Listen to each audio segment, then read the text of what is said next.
Establishments جو ہے نا وہ کبھی بھی لڑتی نہیں ہیں.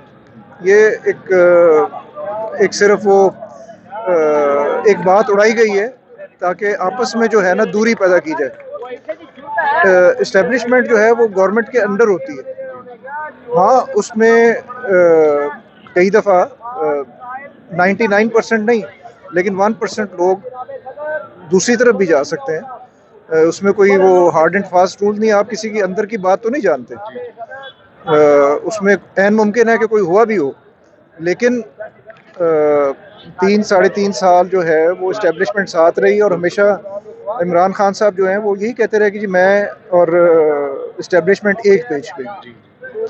اب پتہ نہیں کیا مجبوریاں تھیں جو اسٹیبلشمنٹ کی، جو ہم مطلب سب مانتے ہیں کہ یہ بغیر اسٹیبلشمنٹ کی مرضی کے یہ نہیں ہو سکتا کہ جوڈیشری جو ہے وہ رات کو 12 بجے نکل آئے. وہ دوسری طرف جو خطرہ تھا کہ جی وہ جو کہ جی شاید چیف کو گھر بھیج دیں گے، جبکہ کوئی اس طرح کی بات نہیں تھی. تو اس میں بھی وہ اسلام آباد ہائی کورٹ لگ گیا، جبکہ جو مجبور ہیں ان کے لیے کچھ بھی نہیں ہے. یہ کمزوریاں جو ہیں وہ دونوں طرف ہوتی ہیں جس کی وجہ سے ڈفرینسز آتے ہیں.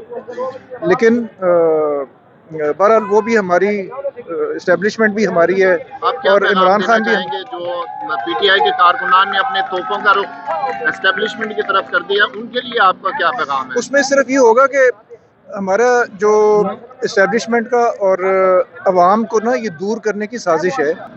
اور اس میں ہم سارے جو ہے نا، مطلب یہ کہ ہمارے بھی جذبات اسی طرح جس طرح دیکھیں نا، اب اسٹیبلشمنٹ ریٹائرڈ آرمی افسر یا سرونگ افسر جو ہے وہ کتنے ہوں گے؟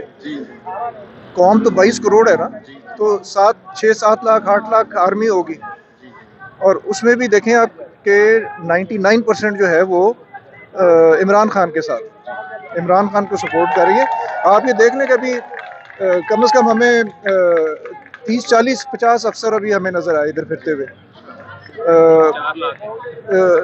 نہیں میں یہ بات کر رہا ہوں کہ اس میں تو 10-12 ہی چند ہی لوگ آئیں گے نا یہاں پہ تو.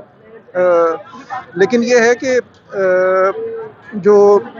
جو ہمیں یہ اس چیز کا خیال رکھنا ضروری ہے کہ ہم میں اور فوج میں دوری نہ ہو.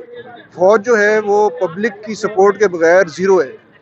اور یہ اصول ہے کہ جب بھی آپ نے کسی قوم کو گرانا ہے اس کو آپ پبلک کو فوج سے تقسیم کر دیں، دور کر دیں.